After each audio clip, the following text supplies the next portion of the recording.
Waalaikumsalam warahmatullahi wabarakatuh. Oke, baik. Dalam hal ini nanti kita akan melakukan supervisi atau saya sebagai pengamat nanti di sini, sedangkan Bapak nanti akan melakukan coaching dengan coach yang ada. Kemudian nanti Bapak akan melalui beberapa proses. Jadi nanti ada namanya pra observasi, proses dan juga pasca observasi. Nah, sebelum memulai observasi, saya di sini akan mengajukan beberapa ada yang ingin saya sampaikan maksudnya Pak. Ya, jadi sebelum memulai ada beberapa hal yang ingin saya sampaikan tentang rubrik penilaian saya nanti. Jadi saya harap Bapak Mail sudah menguasai bagaimana prinsip seorang coach ya. Jadi ada kemitraan, kemudian proses kreatif dan memaksimalkan potensi. Dan seperti yang Bapak ketahui, beberapa kompetensi seorang coach itu adalah presence atau kehadiran penuh, kemudian mendengarkan secara aktif, dan mengajukan pertanyaan berbobot. Jadi yang saya harapkan nanti dalam proses percakapan coaching, Bapak bisa menerapkan alur Tirta dalam prosesnya, ya. Jadi ada tujuan, kemudian ada identifikasi, kemudian ada rencana aksi dan tanggung jawab. Hal ini juga akan menjadi acuan saya Pak nanti dalam melakukan penilaian sesuai dengan rubrik penilaian yang saya buat atau rubrik yang saya punya. Bagaimana Bapak, bisa dipahami? Insya Allah bisa. Saya. Ya. Oke, sebelum Bapak memulai proses coaching, jadi ada beberapa nih pertanyaan yang ingin saya sampaikan ke Bapak. Baik, silakan. Oke. Jadi dalam proses coaching hari ini kompetensi apa yang ingin Bapak tingkatkan? Nah, di sini saya ingin meningkatkan proses pembelajaran di dalam kelas. Karena ada beberapa masalah. Oh, jadi permasalahan ya? Ya, Oke. Untuk yang dalam proses coaching ini nanti kompetensi coaching yang mau Bapak tingkatkan itu apa? Misalnya kehadiran penuh, mendengarkan aktif, atau mengajukan pertanyaan berbobot nanti di situ. Di sini kayaknya saya kepingin untuk kehadiran penuh. Oke, kehadiran penuh ya. Dan itu aja. Oke. Selain itu mungkin untuk terakhir akan saya berikan pertanyaan berbobot lah. Oke, pertanyaan berbobot ya. Baik, Bapak Ismail. Jadi yang mau ditingkatkan di sini kehadiran penuh, mendengar aktif, kemudian nanti bisa menyampaikan pertanyaan berbobot ya dari aktivitas. Oke, baik. Bapak boleh silahkan memulai untuk proses coaching dengan coach yang sudah ada. Jadi semoga bisa berjalan dengan lancar ya Pak ya. Iya, baik. Terima kasih. Saya akan memanggil teman coach saya. Oke. Silakan Bapak, boleh langsung dimulai. Bismillahirrahmanirrahim. Jadi kita pakai ya. Assalamualaikum warahmatullahi wabarakatuh, Pak Guru hebat. Waalaikumsalam, Pak. Gimana kabar hari ini? Alhamdulillah baik. Jadi akhir ini saya merasa kesulitan Pak Guru terhadap bagaimana saya mengelola kelas saya. Ada siswa saya yang cepat menangkap materi, tapi ada juga yang tertinggal. Sulit rasanya membuat pembelajaran yang aktif untuk semuanya. Oh begitu. Baik. Kalau memang ada problem yang Bapak hadapi di proses pembelajaran, ya di sini saya mengerti kok. Ini adalah tantangan yang umum lah yang dihadapi oleh banyak guru. Ya tidak cuman kita saja. Rata-rata di setiap sekolah pasti atau setiap guru pasti mengeluh keterkaitan dengan problem sekolah itu sendiri. Bisa ceritakan lebih rinci tentang apa yang menurut Pak Guru yang paling sulit loh dalam situasi ini? Ya, jadi saya cerita sedikit ya Pak ya. Oke, terkait persoalan saya yang saya hadapi. Jadi saat saya memberikan materi yang lebih mendalam kepada murid-murid saya di kelas itu, ada beberapa siswa yang memang dia memiliki kesulitan dalam mengikuti pelajaran yang saya sampaikan. Tapi ketika saya membuatnya lebih sederhana, mendesain pelajaran saya, ya ada siswa yang lebih cepat menangkapnya, tetapi di samping itu ada siswa yang cepat merasa bosan dengan apa yang saya sampaikan saat melakukan pembelajaran seperti itu, Pak Guru. Wah, itu problem yang kompleks namanya itu. Oke, luar biasa. Kedengarannya kamu ingin memastikan semua siswa terlibat dan mendapatkan pembelajaran yang sesuai dengan kebutuhan mereka ya. Oke, baik. Apa yang sudah Pak Guru coba lakukan sejauh ini untuk mengatasi perbedaan kemampuan itu, Pak Guru? Jadi sejauh ini saya mencoba untuk membuat tugas tambahan untuk murid-murid yang memang IQ-nya lebih cepat, tetapi tetap saja ada kesulitan yang muncul ketika saya memberikan tugas-tugas tambahan bagi siswa yang memiliki IQ yang bagus. Nah, di sana saya juga memiliki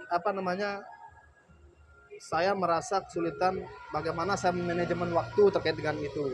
Karena kan di dalam kelas itu beraneka ragam karakteristik siswa kan, murid yang kita hadapi lah seperti itu. Baik, itu luar biasa. Itu langkah yang baik, Pak Guru. Namun mungkin perlu ada pendekatan yang lebih terstruktur ini, Pak Guru. Apakah kamu atau Pak Guru pernah mempertimbangkan menggunakan metode apa yang sering kita dengarkan yang sekarang lagi populer loh, itu yang disebut dengan pembelajaran berdiferensiasi di kelas. Ya, betul Pak Guru. Kira-kira pernah ada didengar oleh Pak Guru itu? Kalau terkait dengan pembelajaran berdiferensiasi itu, ya sangat sering saya dengarkan Pak Guru. Tapi di sini saya belum benar-benar mencoba bagaimana menerapkan pembelajaran berdiferensiasi itu secara penuh. Karena saya tidak yakin bagaimana cara terbaik untuk memulainya. Seperti itu Pak Guru. Begitu. Oke, baik Pak Guru hebat. Bagaimana kalau kita coba nih memulai dengan langkah kecil dulu ya. Misal kamu bisa atau Pak Guru bisa membagi siswa menjadi beberapa kelompok lah gitu. Berdasarkan kemampuan ya tentunya dan memberikan tugas yang sesuai tingkat kesulitan masing-masing. Biasanya anak-anak kalau berdiferensiasi itu ada disebut dengan proses awal itu untuk mengelompokkan siswa atau diagnostik awal lah gitu. Jadi mungkin itu yang salah satu proses yang harus berkolaborasi lah sama anak-anak. Dan apakah ini terdengar seperti yang bisa Pak Guru coba mungkin? Iya, jadi apa yang Pak Guru sampaikan tuh ya masuk akal. Mungkin saya bisa memulai dengan membagi mereka menjadi beberapa kelompok atau 3 kelompok dengan metode yang berbeda lah seperti. Nah, karena siswa kan ada yang butuh dukungan tambahan, ada yang memiliki kemampuan menengah, dan ada juga yang membutuhkan tantangan yang lebih. Memang kompleks sekali problem ini. Sangat kompleks. Terkait pengelompokan itu ide yang bagus loh Pak Guru. Itu sudah mantap. Baik, Pak Guru juga bisa memberikan peran yang berbeda mungkin pada setiap kelompok sehingga mereka bisa belajar dari satu sama yang lainnya.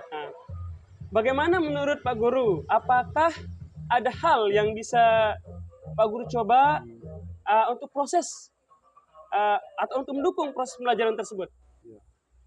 Mungkin saya bisa menggunakan pelajaran yang berbeda kali ya. Nah, untuk setiap kelompok, seperti misalnya saya akan memberikan lembar kerja yang berbeda dengan tingkat kesulitan yang berbeda sesuai dengan tingkat kemampuan yang berbeda tersebut. Nah, mungkin seperti itu Pak Guru saya sehingga nanti kan bervariasi di anunya itu LKPD-nya lah begitu soal-soalnya. Baik, dari yang sedang, kemudian agak rendah, kemudian sulit lah. Oke. Itu sangat luar biasa. Itu kan sangat membantu itu. Oke, baik. Menggunakan variasi materi itu bisa membuat pembelajaran lebih menarik loh Pak Guru, dan sesuai untuk setiap siswa. Sesuailah untuk setiap siswa karena sudah Pak Guru bagi menjadi beberapa kelompok. Kira-kira kapan Pak Guru ingin memulai penerapan metode tersebut Pak Guru? Saya akan mencoba menerapkannya mulai minggu depan sih. Saya akan mencobanya untuk pertama kali mulai dari minggu depan. Jadi terima kasih Pak Guru atas sarannya. Oh begitu minggu depan. Oh baik, sama-sama. Saya senang Pak Guru sudah memiliki rencana yang jelas. Bagaimana kalau kita bertemu lagi 2 minggu ke depannya, atau baik dari sekarang mungkin untuk membahas bagaimana penerapannya dan melihat apakah ada hal lain yang bisa kita tingkatkan. Oke, ide yang bagus Pak Guru. Insya Allah saya siap. Kita akan bertemu 2 minggu lagi. Saya akan mengabari nanti Pak Guru tentang perkembangan saya terkait saya menerapkan pembelajaran berdiferensiasi dalam kelas. Yang baik ya, kira-kira interval atau skala apa yang Pak Guru ingin terapkan ke depannya, atau mungkin dari awalnya berapa skala yang sudah diterapkan di sekolah? Ya, jadi terkait dengan interval tersebut, saya melihat dari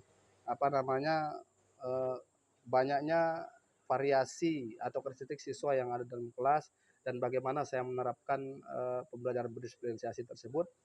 Saya saat ini berada di level 6 lah, seperti itu anaknya. Baik, yang awalnya level 6 ya. Oke, untuk selanjutnya mungkin 2 minggu ke depannya, kira-kira harapannya Pak Guru mau level berapa gitu? Saya tidak muluk-muluk Pak Guru. Saya akan mencoba untuk bertahap menaikkan levelnya dari 6 mungkin ke 7 dulu. Sembari saya akan memperbaiki metode-metode pembelajaran yang nantinya bisa mendukung apa yang bisa mendukung tercapainya tujuan pembelajaran saya di dalam pembelajaran berdiferensiasi tersebut. Baik, itu ide yang bagus ya, tahap demi tahap ya Pak Guru. Oke, baik, terima kasih Pak Guru hebat atas kolaborasi yang sudah kita lakukan pada hari ini. Oke, assalamualaikum warahmatullahi wabarakatuh. Waalaikumsalam. Saya ucapkan terima kasih. Baik Bapak Ismail, tadi saya sudah mengamati proses coaching yang dilakukan terhadap bersama coachi ya tadi. Jadi saya punya beberapa pertanyaan. Jadi yang saya catat tadi pertanyaannya. Namun sebelum itu ada beberapa pertanyaan yang ingin saya sampaikan sebenarnya sama Bapak ya. Iya boleh. Boleh ya. Boleh. Oke, jadi ini pertanyaan pertama ya. Jadi apa yang sudah Bapak lakukan tadi pada saat coaching? Dan apa indikator ketercapaian dari proses coaching yang Bapak lakukan tadi? Baik, ya di sini yang saya lakukan pada saat coaching, tadi saya sudah menerapkan prinsip coaching, yaitu yang pertama kemitraan, di mana saya bersama rekan coach sama-sama menjadi rekan berkolaborasi. Yang kedua, prosesnya kreatif. Dan yang ketiga, memaksimalkan potensi coach. Coachi ya. Kemudian potensi inti yang sudah saya terapkan adalah mendengarkan aktif. Di mana saya amati terus apa yang disampaikan oleh coachi, dan mengajukan pertanyaan yang lumayan berbobot lah bagi coachi, untuk menumbuhkan rasa kesadaran dan kepercayaan diri. Oke, baik. Betul sekali Bapak ya, jadi seperti apa yang Bapak katakan tadi sudah sesuai dengan catatan saya. Jadi di sini proses coaching itu ada kemitraan, kemudian saya lihat juga tadi Bapak sudah menerapkan itu. Kemudian Bapak juga sudah mengajukan pertanyaan berbobot terhadap coachi dan mendengarkan aktif. Bapak juga sudah melakukan coaching dengan menggunakan alur Tirta. Ya, jadi alurnya itu jelas sekali tadi yang dimulai dari tujuan, kemudian ada identifikasi, rencana aksi, dan juga tanggung jawab.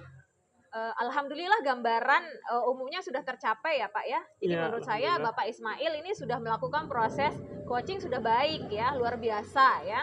Iya. Ini ada pertanyaan terakhir Pak, kira-kira potensi apa yang ingin dikembangkan? Baik, yang salah satu yang saya ingin kembangkan di sini, saya ingin mengembangkan kehadiran penuh. Baik, Karena kehadiran penuh itu sangat identik dengan disiplin positif. oke baik. Itu yang pertama. Yang kedua, sehingga tadi pada saat proses coaching, coachnya bisa lebih santai, rileks. Oke baik. Dan saya bersama Tidak coach tegang ya tadi ya. slow dan bisa berjalan dengan baik hasil kolaborasi kita bersama. Oke, baik. Terima kasih. Ya, jadi berarti yang ingin ditingkatkan kembali itu adalah kehadiran penuh ya yang akan Bapak Iya. kembangkan nanti. Betul. Baik, Pak Ismail. Jadi proses kita sudah selesai. Jadi saya lihat juga sudah sesuai dengan alur Tirta yang sudah direncanakan dari awal. Baik, Bapak, terima kasih atas pertemuan kita hari ini. Selamat siang. Oke, selamat siang sama-sama.